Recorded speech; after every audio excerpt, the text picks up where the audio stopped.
నమస్కారం అండి. స్వామి కంచు కుకింగ్ ఛానల్కి స్వాగతం, సుస్వాగతం. అందరూ బాగుండాలి, అందులో నేను ఉండాలి. ఈరోజు నేను చేసే పకోడీ కాలీఫ్లవర్ పకోడీ.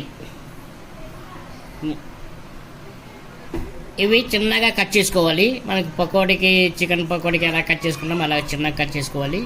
తర్వాత ఇక స్టవ్ వెలిగించి నీళ్ళు పెట్టినా మరుగుతూ ఉన్నాయి. ఈ మరిగిన నీటిలో ఇవి వేద్దాం.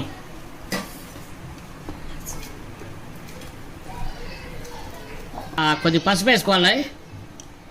ఇందులో ఉండే ఏదన్నా ఉంటే బయటకు వస్తాయి. కాలీఫ్లవర్ కొద్ది కలిసి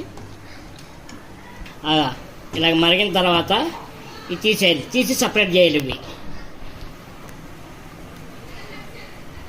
ఒక ప్లేట్లాగా తీసేసుకొని సపరేట్ చేసుకుంటే అప్పుడు నెక్స్ట్ ప్రాసెస్కి మనం వెళ్దాం. దీనికి ఒక స్పెషల్ మసాలా నేను తయారు చేస్తాను. ఆ మసాలా ఏంటో మసాలా చెప్తాము. ఇక కొన్ని బియ్యం వేసుకోవాలి. బియ్యం వేసుకొని చూడండి, బియ్యం ఎర్రగా యాగాలి. ఇవి ఎర్రగా వేగితే బాగుంటుంది.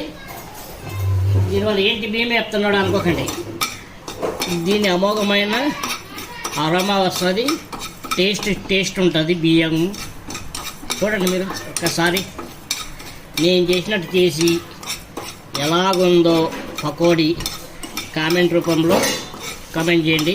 అలాగే నా ఛానల్ని లైక్ అండ్ షేర్, సబ్స్క్రైబ్ చేసుకోండి ప్లీజ్. ఇలాగ బియ్యం ఇలా వేగాలి. వేగి స్టవ్ బంద్ చేసి కొద్ది చల్లగా అయ్యే వరకు కడదాం. చల్లగా అయిన తర్వాత మిక్సీలో వేద్దాం.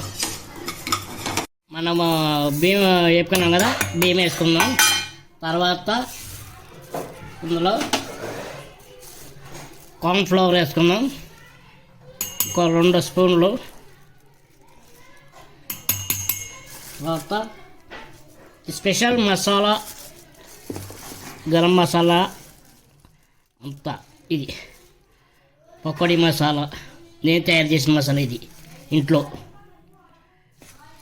ఈ మసాలా వీడియో నెక్స్ట్ మీకు చూపిస్తాను ఎలా తయారు చేసుకోవాలో. మళ్ళీ ఇదొక స్పెషల్ మసాలా, ఇదొకటి. కారం ఒక 2 టేబుల్ స్పూన్ కారం. తర్వాత అలాగే కొత్తిమీర, మరింత టేస్ట్ రావడానికి పచ్చిమిరపకాయలు ఒక 2 పచ్చిమిరపకాయలు వేసిన తర్వాత నెక్స్ట్ గరం మసాలా. దీన్ని మిక్సీ పెట్టుకుందాం. నేను ఇందాక మర్చిపోయాను ఉప్పు వేయడం. ఒక 1/2 స్పూన్ వేద్దాం ఉప్పు, 1 స్పూన్ ఉప్పు వేద్దాం. తర్వాత కొన్ని నీళ్ళు వేద్దాం. ఇది నా మసాలా, నేను ఎప్పుడైనా చేసినా ఇలాగే చేస్తాను. చాలా నీట్గా ఉంటుంది ఇది మసాలా. ఈ మసాలా బాగా ఉంటుంది. మనం చేత కలపడం దాని ఉండదు కాబట్టి మనం కొద్దిగా నీళ్ళు వేసుకొని మనకి ఎంత కావాలో అంత, చికెన్ పకోడీకైనా దేనికైనా అలాగే చేసుకోవాలి. అయినా లేదో సబ్జెక్ట్. ఓకే, ఇప్పుడు ఇంకొక ఐటెం వేస్తాను చూడండి. గుడ్డు కూడా ఇందులో వేసి మిక్స్ చేయాలి. అప్పుడే అంటే మొత్తం మిక్సింగ్ అవుతుంది. ఇది నా ఐడియాని మీరు ఉపయోగించుకొని ఇలాగే చేయండి. ఎలాగొచ్చిందో కామెంట్ రూపంలో కామెంట్ చేయండి ప్లీజ్. కొత్త ఐడియాలు బాగుంటాయి, అన్నీ మిక్సింగ్ అవుతాయి కాబట్టి అందుకే ఇలాగే ట్రై చేశాను.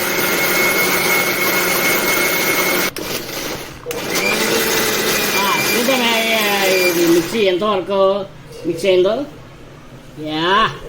గంధంలాగా వచ్చింది చూసారా. ఇలాగా అంటే మనం చేతితో కలిపింది అంత నీట్గా రావచ్చు రాకపోవచ్చు, బట్ నేను ఇలా ట్రై చేశాను. మీరు కూడా ఒక్కసారి ఇలా ట్రై చేసి పకోడీ చేయండి, చాలా బాగుంటుంది. గోబీ మంచూరి పకోడీ కలపడం అయిపోయింది. ఇప్పుడు నూనెలోకి వేద్దాం. ఒక 5 నిమిషాలు దీన్ని రెస్ట్ ఇద్దాం. తవలికి ఇచ్చిన తర్వాత ఆయిల్ వేద్దామండి. ఫ్రైకి డీప్ ఫ్రై చేద్దాం. ఆయిల్ కొద్దిగా హీట్ ఎక్కినాయి. ఇప్పుడు గోబీ మంచూరి వేసుకున్నాం. పకోడీ ఆయిల్ హీట్ ఎక్కింది. ఒక్కొక్కటిగా వేసుకోవాలి.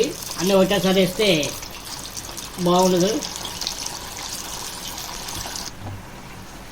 ఇంకా కొద్దిగా వేగాల. ఇంకొక 5 నిమిషాలు వేగితే బాగుంటుంది.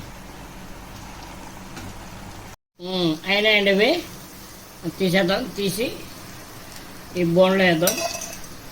బౌల్లో వేసి తీసేసి చూసారా ఎంత కలర్ఫుల్గా ఉన్నాయో. మసాలా అలాగ వస్తుంది అన్నమాట. కలర్ వేయకూడదు. కలర్ వేయకపోతే ఇలా ఉంటుంది. మన ఓన్ మసాలా, ఇంటి మసాలా, హోమ్ మేడ్ మసాలా అంటారు చూడండి. ఇలా ఉంటుంది. టేస్ట్ కూడా బాగుంటుంది. మీరు కూడా ఒక్కసారి ట్రై చేయండి. ఎలాగుందో కామెంట్ సెక్షన్లో కామెంట్ చేయండి. అలాగే నా ఛానల్ని లైక్, షేర్ అండ్ సబ్స్క్రైబ్ చేసుకోండి ప్లీజ్. గ్యాస్ గోబీ మంచూరి పకోడీ అయిపోయింది. చూడండి ఎలాగ వచ్చిందో. మీరు కూడా ఇలాగే చేసుకొని ఎలాగుందో టేస్ట్ చేసి కామెంట్ చేయండి ప్లీజ్. ఒక లైక్, షేర్, సబ్స్క్రైబ్ చేసుకోండి. మీ ఒక లైక్ నా వీడియోకి ఎంతో హెల్ప్ అవుతుంది.